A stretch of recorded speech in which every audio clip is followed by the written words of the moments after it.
have a very, very interesting story for you guys today, and I really think you're gonna like it because you get to decide on whether or not this chick actually did what she was accused of.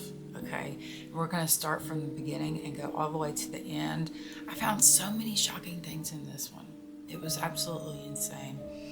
By the way, if you're new here, my name is Brandy.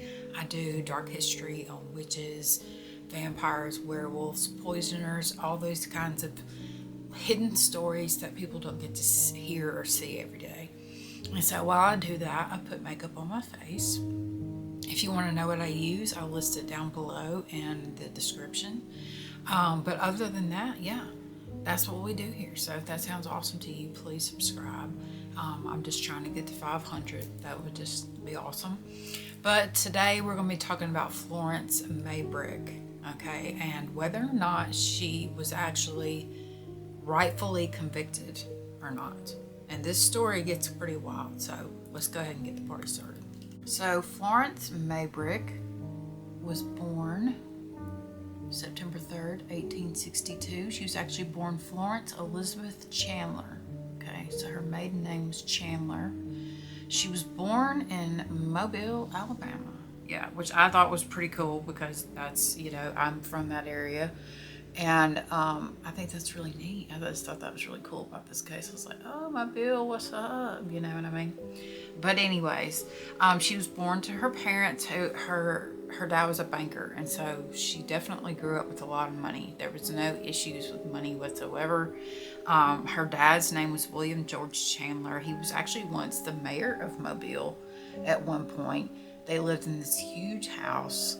I'll stick a picture up of it. And he was a partner in some kind of banking firm or whatnot. That's what he did for a living. Now, and her mother's name was Carolyn Chandler DeBarry. All right. Now, Florence's father died before she was born, unfortunately. She never got to meet her dad. And so when she was born, her mother had remarried like for the third time in 1872 to a guy named Baron Adolf von Roquez, and he was an officer in the German army. And I wasn't really shocked to hear that after I saw the name because I can't even pronounce it. So yeah. But she got married. She meets this guy, okay? So she's from the United States. She meets this dude on her way. She's traveling from the US to Europe, and she meets this guy. He's like, she's 18 and he's 42, but somehow they really had a liking. They found a liking for each other somehow, some way, between an 18 and a 42-year-old. But it is what it is. Love is love. It's totally fine. So she meets this guy named James Maybrick, okay? And he is like, he always travels back and forth between America to England. He was a trader. That was his job basically.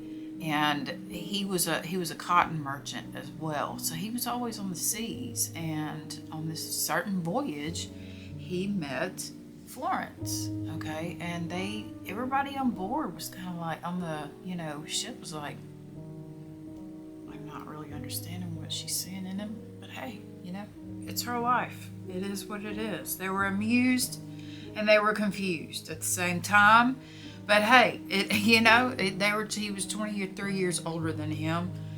He was 23 years older than her. Lord of mercy, she was 18. Imagine getting married at 18 to a 42-year-old dude.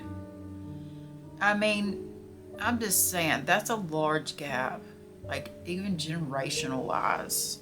Not just talking about age. Anyway, I'm not downing anybody's what they, she's 18, so hey, that's 18 means you're free to do whatever. So back to our girl Florence over here. She meets this man, and very shortly, her and James get married. Yes, they do. And they get married July 27th of 1881 in London. They settle into their home in Battle Crease, which is a house in the suburb of Liverpool. So it's evidently a really, really nice area, really, really well maintained, very safe, things of that matter. And so they were kind of like the picturesque couple, if you will, there for a bit. People, they always were out in society. They went to every party, every ball, everything that they were supposed to do, they did. But behind closed doors, things were not so great. Okay. Now, James had an issue. He had several issues, actually, this guy. And so let's go ahead and start talking about who James is and all that fun stuff. So James was born on October 23rd, 1832. Okay. He was the son of William Maybrick and Susanna.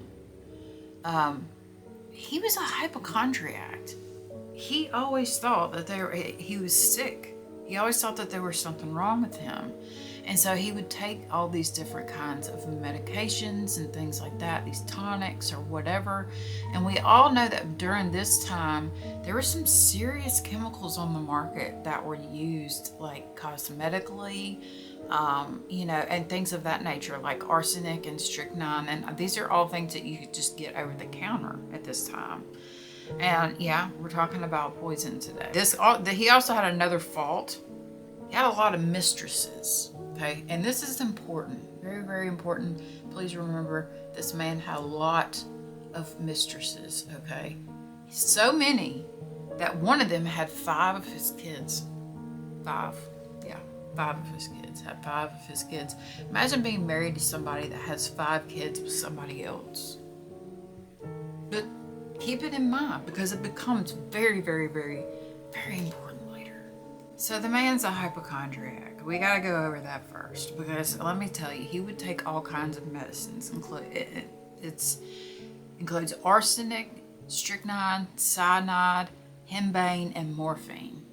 Okay, now this guy actually got malaria, and it was treated with arsenic. Somehow he got addicted to arsenic. Yeah, this man was straight up an addict. They try to say he's a hypochondriac, but in my opinion, and from what I've read, he's an addict straight up. Morphine and all that other stuff. No. And so he would drink this solution called Fowler's solution, which contained arsenic. It was supposed to spice up your libido, help your psoriasis. As we said in a previous video, arsenic was actually used on the skin because it does certain things to the skin when you take it internally. And so they would market it as kind of like a makeup cure-all thing. And that comes up later too, so remember that. But because he had contracted malaria and became addicted to these arsenic medicines, he just spent his whole life taking arsenic. It sounds insane, because you think that the guy would die because he's taken so much arsenic. Well, and not only that, the strychnine, the cyanide, the morphine, all this other stuff. But Florence finally finds out about all the crap that this man's been doing behind her back, and she is not happy. Let me tell you, she is not happy at all. She is like, this is not cool, bro. So guess what? If you can do that, so can I. So she goes out and she has her own affairs. Okay, yeah, stepping out of the marriage. She goes out, she has her own affairs. Only because old dude, like I say, he's gonna have 5 kids with another woman. So this chick's like, well, if he could do it, so can I. That's the mindset in her mind. But oh no. So Florence has her own side piece. Actually, not just 1 or 2, but quite a few. And so she's having her fun until her husband finds out. Yeah, got some tattletales going on. Her husband finds out, and he is not happy. He was very upset about it. They would fight openly about it all the time. Like, he even blackened her eye at a race one day because they were having such a big argument about her stepping out on the marriage. But yet this man's been doing it to her since forever. And so it's like, oh, okay, you can do it, but I can't do it. Like, what is that? You know, they could have just had like an arrangement where, you know, you hook up with your person, I'll hook up with my person, and we'll stay together for the kids, because they did have 2 kids together. But no. This man he lost his mind. He did not like the fact that his wife was with somebody else, even though it was a-okay for him to be with somebody. Make it make sense. With divorce looming in the air, because they're both like, I hate you, I want a divorce, this is not working, blah, blah, blah, blah. James gets sick, of course, because he's a hypochondriac. He gets really sick, though, in April of 1889 after taking some medicine that had strychnine in it. He doubled the dose, okay? He doubled the dose, and and it made him really, really sick, because obviously it's strychnine. Yeah, it's going to make you sick. So they treated him with acute dysphagia, which is impaired digestion. I had to look that up because I was like, what the crap is that? It's an impaired basically, you know, your stomach is really, really upset. Like, you're throwing up, you have diarrhea, you have like all the things that are happening to you at one time. And so his condition worsened no matter what they did.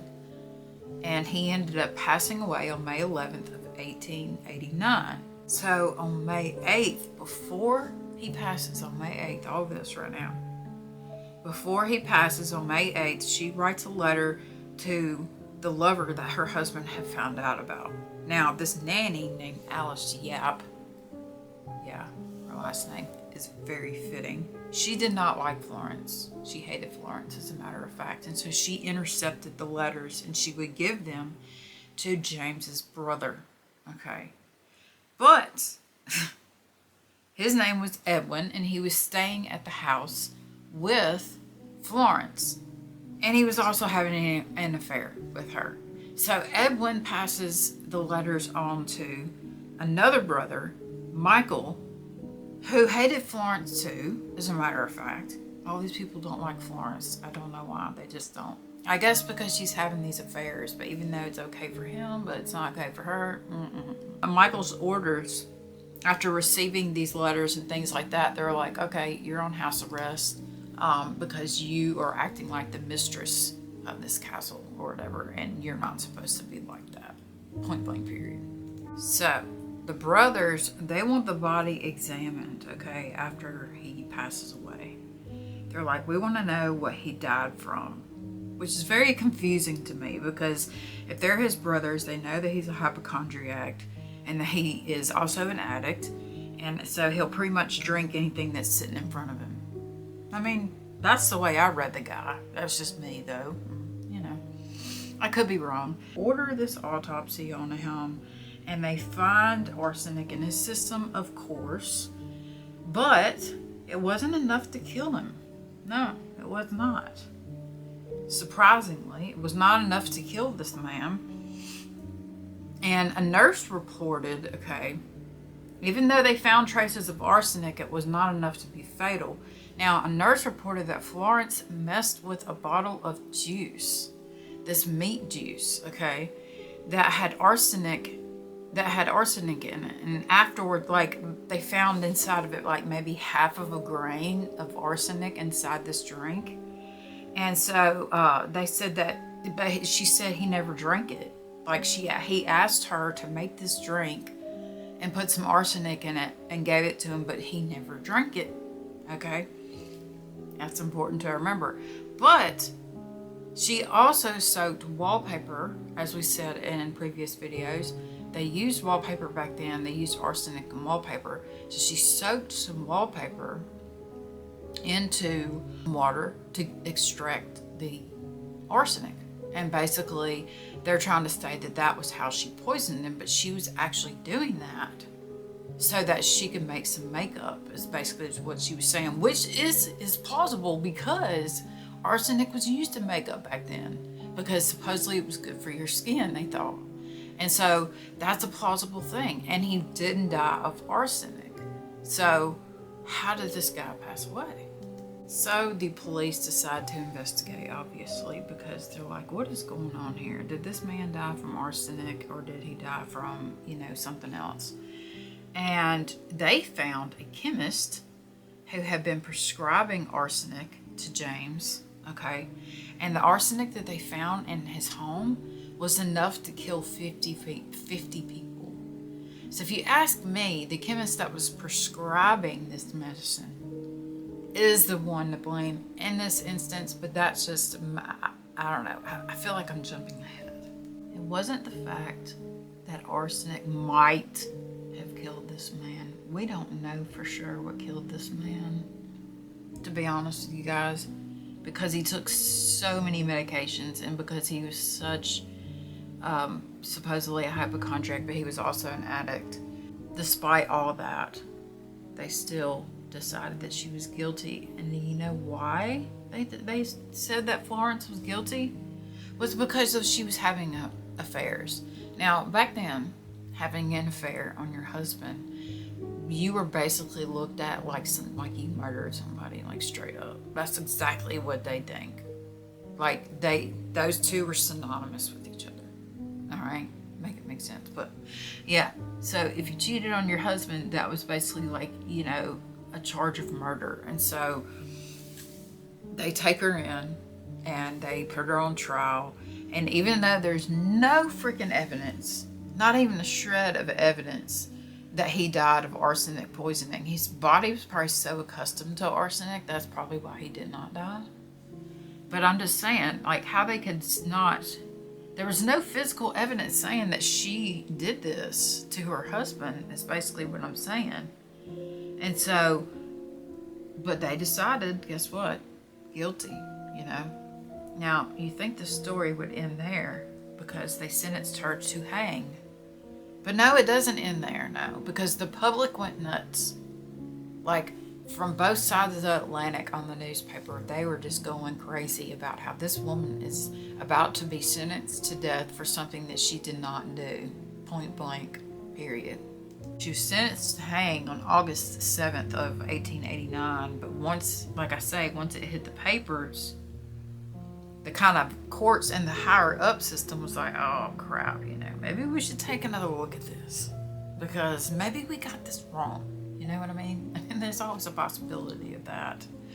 They review the verdict. They take it in and they look at everything and then they go ahead and make a decision. So because of the public and all that fun stuff and all the things that they felt were wrong, they reviewed her case and they end up changing it, of course, but they say something about her before they change it. This is what they say, like, the quote unquote, the evidence clearly establishes that Miss Maybrick administered poison to her husband with intent to murder, but that there is ground for reasonable doubt whether the arsenic so administered was in fact the cause of his death. So basically they're saying you're guilty, but there's so much circumstantial evidence, there's a possibility that you didn't do it. Okay, so what do? They give her life in prison. Yeah, they give her life in prison instead of, which is better because she actually gets out over time. Okay, now a lot of people had reasons. You're probably thinking, why did they think she was so guilty? You know, maybe she had a life insurance policy out on him. You know, maybe she hated him so much, you know, is some people were thinking. I think that's what the courts were thinking, as a matter of fact. But at the end of the day, his will was written like he had nothing. This guy didn't really have anything. Like his will didn't contain anything that would be worth basically hurting somebody over. Is pretty much what they were saying. But they also said maybe she didn't want to be ruined with divorce because in the Victorian era, if you were divorced, you were kind of, you know, looked down upon. It wasn't the best thing in the world to be divorced in the Victorian era. Wow, he cannot stop saying that. They thought that maybe she was afraid that if they did get a divorce, she would lose her children. Okay, and that was another possibility. So we have a few possibilities, but I don't think any of those possibilities add up. Okay, I really don't, really truly don't think she killed this dude. I don't, in my personal opinion, because there's no proof that she did. But she goes to jail. Okay, she goes to prison, and in this prison, there's like a certain thing, like 3 steps you have to go through. The first step is 9 months of solitary confinement. Yeah, 9 months solitary confinement. Then you can come out and like be acclimated to the population and things of like that. But they're also teaching you how to work at the same time, and you're not allowed to speak to another person in the prison. No, nobody can speak or anything. And then the third stage, of course, is her actually going to work, and she would work from 6 in the morning until 5:30 in the afternoon, doing various weird chores for people, just cleaning, washing tables, cleaning floors. She had certain things that she cleaned every single day. So it's very, very, very monotonous, you know. So that's just, and she had, because of the being in isolation for so long, she had insomnia, and she had really ill health because of the conditions of this certain jail that she went to. After working in these conditions like that for so long, she ended up getting really sick. Okay, so in 1896, Florence goes to the infirmary for 2 weeks. 2 weeks is how sick she was, because they couldn't get rid of her fever. She was just horribly sick. And that's when she started to complain about the conditions that there was in the jail system, and saying how they weren't treated right. It was cold, it was dark, it was, you know, and how she had insomnia, she had all these problems and everything, you know. And so there, you know, she ended up staying in jail for 14 years, okay? And then she gets released. Now, this is the crazy thing. Hold on now. This is crazy. First, before she gets released, she actually gets transferred to another prison. Forgot to tell you that. She gets transferred to another prison where she spoke very highly of the treatment that she received there. Okay, so then in January of 1909, after spending 14 years in jail, she's released. She returns to the U.S. to speak on prison reform, which is kind of interesting. This chick in the early 1900s is speaking on prison reform already, which is stuff that we talk about now. And so, and she was also protesting her innocence. Okay. Now, she started going back. She went by her maiden name, and I'll tell you why. Because you would think the story would end there, but it doesn't, because she changes her last name because her husband, James, had written in a journal that he was Jack the Ripper. Okay. So for a long time, and as of recently, we now know who the actual Jack the Ripper was. But back then, this guy had wrote in a journal that it was him. It wasn't him. Okay. But for a long time, people thought this guy, her husband, was Jack the Ripper. There's like a whole other side to this James guy that I could do a whole nother episode on, like straight up. But we're going to focus on her. And but I had to throw that out there because she switched to her maiden name so she wouldn't be connected to him, because of the things that came out about him after he died, you know. So while she's doing her prison reform and all this other kind of stuff, she was trying to be a housekeeper, but she wasn't really good at that. So she kind of became a recluse, unfortunately. She was living in Connecticut by the time she ends up passing away. Some of the residents that she lived with knew who she was, but they kind of kept her secret. You know, she wasn't really too keen on telling everybody about her, you know, being in jail for 14 years in England, you know, when she's back in America. And so she ends up in Milford, Connecticut, and she dies alone and broke. She never got to see her kids again. No, she didn't. The doctor of the family actually took the kids and raised them as his own. And the sad thing is that one of her children, her son, that was actually named after James, he became this really awesome engineer.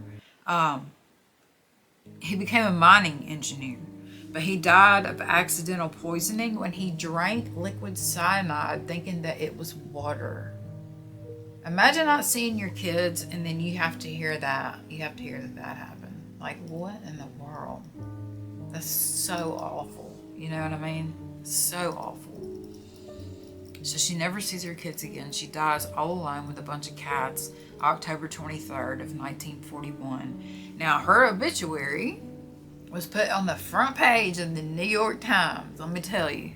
Okay, when she passed away, everybody knew she was after that. Okay. Yeah, it was plastered all over. She was buried by her good friend named Clara, and down in South Kent in Connecticut. Okay, like I say, unfortunately she never saw her children again, and so she did have one surviving child, but she never saw them again, unfortunately, and she died like all alone, you know. And after she got out of prison, though, she wrote a book, and the book is out. I cannot remember the name of the book right now, but the book is out, and it's been out for a long time because obviously this is a really, really old story, but not too old. So if you want to read more about this story, definitely check the book out. You know, the sad thing about this story is the only reason why she was even pinpointed was because she had an affair, or several affairs. I'm not saying having an affair is great, but when you find out that your husband's having one, I mean, you're just supposed to sit back and just watch that happen like it's totally chill for them to do that, but it's not for you. And you get punished for it when the guy ends up drinking himself to death on some cyanide and some morphine and everything else. Like, this story, in my personal opinion, okay, I don't think that she did this. No, I don't. I don't think she poisoned him. I think that he overdosed. Straight up. That's what I think. I think that he overdosed, and there wasn't nothing she could do. There's nothing the doctors could do because they didn't have the kind of medicine to take you back from. And the arsenic didn't kill him. So it could have been the strychnine, could have been the morphine, could have been anything. Cyanide. I'm just saying. So to make somebody guilty, to say that somebody is just as guilty as a murderer because they stepped out on their marriage is absolutely insane. To treat it as such, but not to treat the man that way. If you're going to treat it that way, have the man be at fault too. But the brothers are like this. She had to have done something. She had to have done something. But no. This man did this to himself. He did this to himself. Point blank, period. I think, in my personal opinion. You're welcome to write down your opinions below on what you think is going on with the story. I think it was unfair. She talked about her innocence until the day she died. She says she did not poison her husband. I full on believe that he just overdosed. He took too much. When he took that double dose, I don't think his body can handle it anymore. All those poisons, all those toxins that he had been taking for so long, and the fact that he was addicted to arsenic because he'd somehow gotten addicted to arsenic. I didn't even know you could be addicted to arsenic until I read this story, to be honest with you. Not really sure what it does for you, but it must have done something for him. That's all I got to say. And so anyway, that's today's story, you guys, about Florence Maybrick. And it was really interesting, especially with the Jack the Ripper twist in there, because I was like looking for pictures of him, and I found out that he said that he was Jack the Ripper. And so, of course, we just recently found out who it actually was, and it wasn't this guy, it wasn't James Maybrick. But it's just interesting how this man's mind kind of deteriorated. I mean, he was 42 when they got married, so there's no telling what he was doing the first, those 20 years of his life, from his 20s all the way to 42. There's no telling what kind of stuff he took. And so, in my opinion, she's not guilty, and I feel like that she got a life sentence for nothing, but at least she got out after 14 years. I just feel bad that she died alone with her cats and all by herself and having no money and never seeing her children again. That's the saddest part for me on this story. Only saying that she was guilty because of you know, her having affairs. That's what made her guilty, even though the arsenic did not even kill this man. They still said no, she gave him some arsenic and it killed him. It's a rough one. It's a tough story to swallow, I know. But anyway, that's the end of our story for today, you guys. And I hope you liked it. And yeah, I'll be seeing you guys here in a few days with another story. So let me know if there's anything you want me to cover below. And I definitely will. So much love. If nobody's told you today, I love you.